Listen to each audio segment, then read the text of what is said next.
Salut, c'est Dylan, chef à l'atelier Sucre et Sel. Donc en cette période on est fermé, on a décidé de prendre le temps pour faire des vidéos comment faire à manger, de la cuisine, de la pâtisserie, pour faire passer le temps à la maison, occuper les enfants.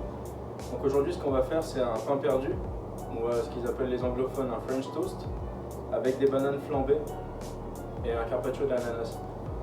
Donc pourquoi on appelle ça un pain perdu? En fait, c'est le moment de vous raconter une petite histoire.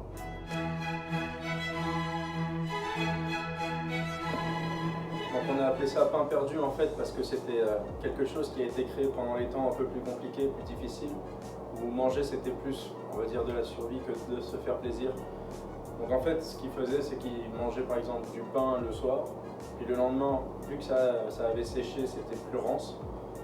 Au lieu de le jeter et de le perdre, d'où pain perdu, en fait on le récupérait et on faisait la recette qu'on va faire aujourd'hui.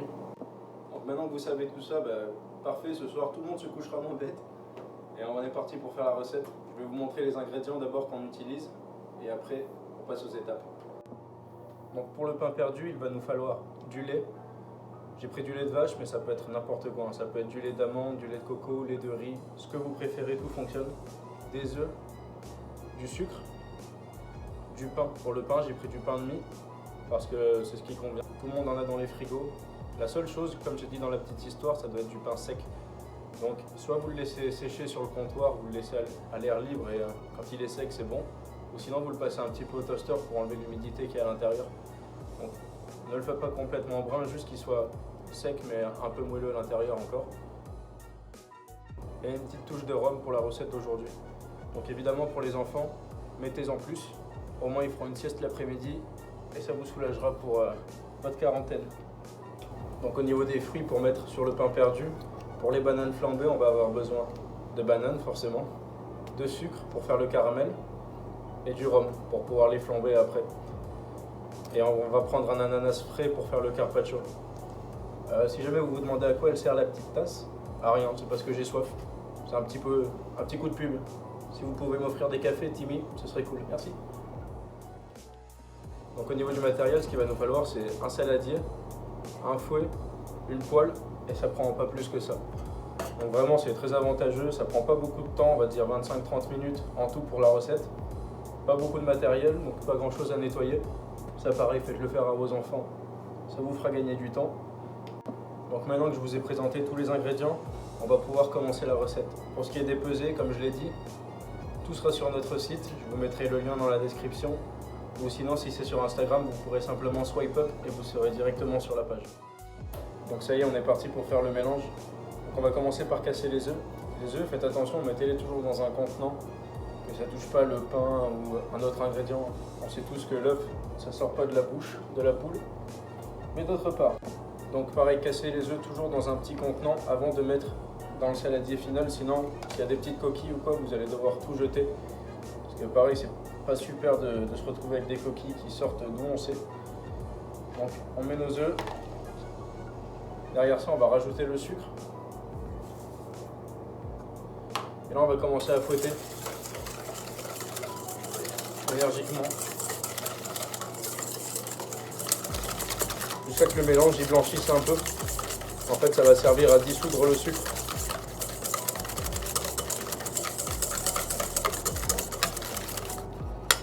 Pareil, faites attention.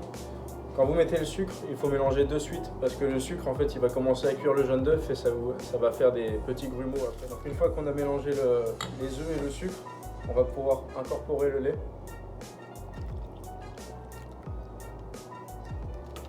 Et on fouette bien.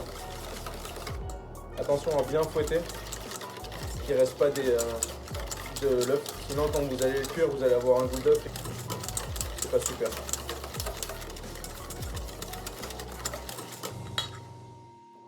Donc on n'oublie pas de mettre la petite lichée de rhum qui va bien avec les fruits exotiques. Ça va être très bon avec l'ananas. Pareil, on remélange bien, que ce soit homogène. C'est tout, ça prend pas plus que ça. Et voilà, on est prêt pour commencer le poêlage du pain perdu. Donc maintenant que tout est prêt, le mélange, le pain, on va pouvoir commencer à poêler. Donc pour ça, déjà on va allumer la plaque, sinon ça ne marchera pas. Je suis désolé pour le bruit, si on entend plus le bruit des moteurs ou quoi. On va essayer d'investir dans des micros, au moins vous m'entendrez mieux et la qualité du son sera meilleure aussi. ce sera plus agréable pour regarder les vidéos. Donc ce qu'on va faire, c'est on va mettre le beurre, environ 2-3 noisettes. Et ce qu'on va rajouter, c'est un petit peu d'huile de canola. En fait, pourquoi je rajoute de l'huile? C'est parce que le beurre a tendance à brûler très vite. Et par le fait de rajouter de l'huile à l'intérieur, ça va retarder cet effet en fait. Donc ça va pas brûler le beurre, notre pain perdu il va pas être brûlé tout noir.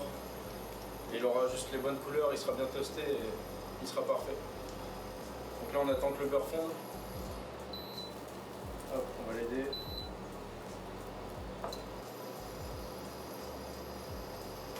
Donc là ça y est, on a mis notre beurre à fondre avec l'huile. On attend, on se prépare que tout soit autour pour que ça aille vite. On va tremper le pain, les poêler, les sortir et ce sera fini. Si vous vous demandez pourquoi je bouge tout le temps les mains depuis tout à l'heure, je parle, je bouge, c'est parce que je suis en train de faire la traduction pour les Italiens en fait. Vous le voyez pas depuis tout à l'heure, mais ils ont compris tout ce que j'ai dit sans avoir aucun sous-titre. Donc ça y est, notre beurre est fondu. On va réduire le feu pour éviter de le brûler et que ça aille trop vite. Maintenant, ce qu'on va faire, on va prendre les pains et on va les imbiber à l'intérieur. Donc il y a des petites bulles qui vont sortir, imbibez-le jusqu'à qu'il n'y ait plus toutes ces petites bulles, c'est-à-dire qu'il sera bien imbibé. Et il faut que vous sentiez sous vos doigts qu'il soit moelleux. Donc là, on laisse couler un peu ce qui est en trop, l'excédent. On va pouvoir le poser dans la poêle directement, prêt à poêler. Donc c'est pour ça que je le laisse aller doucement, il poêle tranquillement. Pendant ce temps-là, on se prépare avec une petite spatule pour pouvoir les retourner. Restez devant le feu, si jamais le feu va trop fort, baissez-le. Si jamais vous pensez que c'est pas assez, montez-le. Mais vraiment restez devant et contrôlez. Parce que quand c'est brûlé, c'est vraiment pas bon. Donc pour être sûr qu'il n'est pas en train de brûler, vous pouvez juste soulever légèrement, contrôler où ça en est. Si vous pensez que c'est bon, vous le tournez, sinon vous le laissez encore un petit peu. Donc là, ça y est, je viens de contrôler, on commence à être bien. On a une belle odeur de toasté, du beurre qui fait son travail. On va pouvoir les retourner et les faire toaster. Vous voyez, moi c'est vraiment comme ça que je les aime, pas trop brûlés ou quoi. Donc là, je vais les laisser comme ça, encore 2-3 minutes. Et après, on va pouvoir passer au flambage des fruits. Donc pour la prochaine étape, on va passer aux bananes qu'on va d'abord caraméliser. Puis après, on va flamber avec le rhum. Donc avant de s'occuper de couper les bananes, on va lancer notre caramel. Donc pour ça, il faut du sucre. Vu que j'ai 2 bananes, je vais mettre juste le fond, je vais tapisser un petit peu comme ça. Ça suffira amplement. Puis je vais rajouter un petit peu d'eau juste pour diluer le sucre. Pas besoin d'en mettre beaucoup, ça sert à rien, c'est juste pour le diluer. Donc maintenant qu'on a lancé le caramel, on va le laisser cuire tranquillement jusqu'à qu'il soit à peu près blond, un peu brun, c'est-à-dire autour de les 160 degrés, 170, on pourra mettre les bananes. Avec le caramel, attention vraiment, ne jamais remuer votre casserole, ne la faites pas bouger, laissez-le cuire tranquillement, sinon il va masser. En fait, il va faire des petits morceaux de sucre et ça va plus caraméliser, après ça va faire une mauvaise texture. Ce sera juste bon pour jeter et recommencer. Donc là on est prêt, on laisse notre caramel cuire. Donc en attendant que mon caramel cuise, je vais pouvoir m'occuper des bananes. Pour les caraméliser plus vite, je vais juste faire des demi et après je les couperai pour poser sur le pain perdu. Donc d'abord j'enlève les 2 bords qui sont ici et je vais les couper en 2 avec la peau. Donc une première incision au milieu, je vais venir de l'autre côté, je tourne ma banane, même principe. Hop. Pareil avec celle-ci. Donc en fait, pourquoi je la coupe avec la peau? Parce que c'est plus facile à manipuler. J'ai moins de chances qu'elle casse et ce sera plus facile pour moi après. Surtout que voilà, après notre banane elles sont coupées en 2, vous voyez. Elles sont noires, c'est pas grave. Vous pouvez quand même les faire. Hop. Donc là, je sais pas si vous voyez bien, mais notre caramel il commence à être blond sur les bords. C'est là qu'on va pouvoir commencer à rajouter les bananes.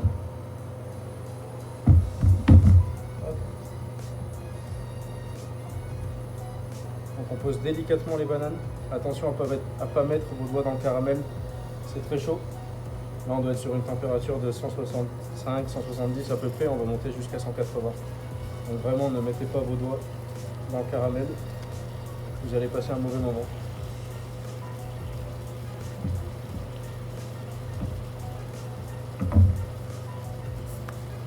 Donc là maintenant, on va laisser cuire jusqu'à ce que ça caramélise bien et qu'on ait une belle couleur uniforme sur l'autre côté de la banane. Donc là, comme vous pouvez voir, le caramel c'est bien formé, on a une belle couleur brune. On va pouvoir commencer à tourner les bananes. Prenez une cuillère, posez vos doigts où il n'y a pas de caramel si vous le faites et tournez-les. Comme j'ai dit, attention, on ne touche pas le caramel parce que là on est sur des grosses températures comme 180 degrés. Hop. On va laisser cuire un petit peu. Donc maintenant qu'on a tourné nos bananes, on va pouvoir mettre un peu de beurre pour rendre le tout un peu plus gourmand et pouvoir enrober les bananes comme il faut avec le chou. Le beurre va commencer à fondre et après on va pouvoir les tourner un petit peu et bien les enrober. Bon, désolé pour ceux qui pensaient que ça allait être santé, mais ce sera pour une prochaine fois. Et nos bananes ont une belle texture, elles commencent à être moelleuses, le caramel est prêt, on va pouvoir passer au flambage. Donc maintenant qu'on est prêt pour flamber, c'est important de s'équiper, on prend une plaque pour débarrasser nos bananes. Hop, je m'enlève un allumeur, d'accord, avec de préférence un emboulon, ça vous évite d'être trop proche de la flamme. Le rhum et nos bananes. Donc vraiment pour le flambage, faites attention, vous ne mettez pas près de la casserole forcément. Vos doigts, laissez-les loin de la casserole et ne le faites pas au-dessus d'une ventilation en marche. Par exemple, si votre hôte est en train de tourner, prenez votre casserole, décalez-vous et flambez à côté.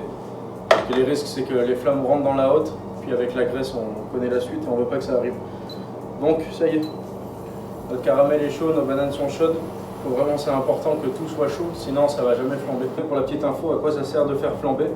Flamber, en fait, ça sert tout simplement à faire évaporer l'alcool qui est à l'intérieur pour juste laisser le goût, en fait, les saveurs du rhum, ou peu importe, que ce soit du Cointreau ou Calvados, juste laisser les arômes sur le fruit et ça change vraiment tout. Je vais juste éteindre la lumière pour que vous ayez un meilleur rendu et qu'on se rende mieux compte du flambage. Donc ça y est, maintenant je suis prêt à flamber. Donc je prends le rhum et je le verse d'un coup sans hésiter, vraiment allez-y d'un coup. Voilà, on dégage. Évidemment que c'est chaud. Don't touch that dial, Mary Tyler Moore.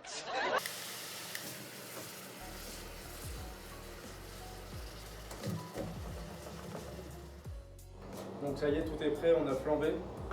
On va pouvoir récupérer nos bananes et passer à l'ananas. Donc pour ça, il vous faut un ananas, un bon couteau. On va commencer par enlever en haut. De l'autre côté. Alors je ne jette pas par terre, hein, j'ai une poubelle en dessous. Je ne suis pas encore un sauvage. Donc là maintenant, une fois qu'on a coupé nos deux bases, vous voyez, hop, des deux côtés, on va partir du haut de l'ananas jusqu'en bas.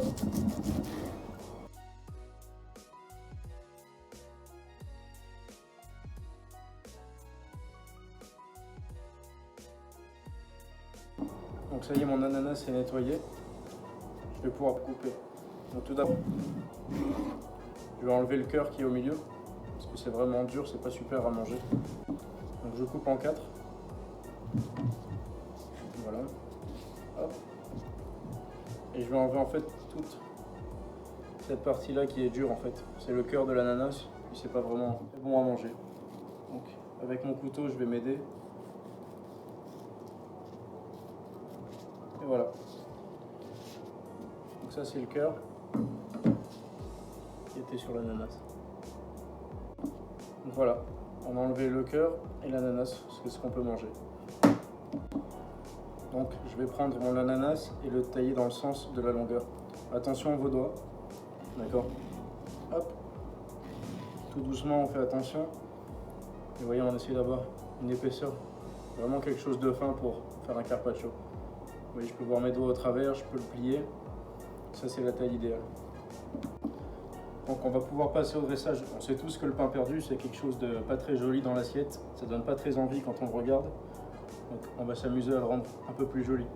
Donc tous nos éléments sont prêts. Nos bananes caramélisées flambées, le pain perdu, carpaccio d'ananas. Et ici on a récupéré le caramel avec le flambage du rhum pour pouvoir faire une petite sauce.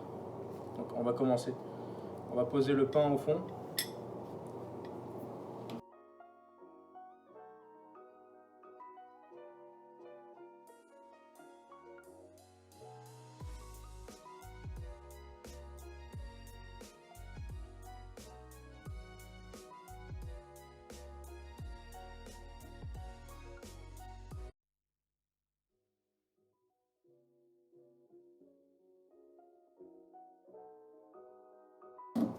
Voilà, une fois qu'on a fini de poser l'ananas, notre assiette est prête. On va pouvoir lever le cercle délicatement. Et voilà. Et on va pouvoir verser le caramel sur l'ananas.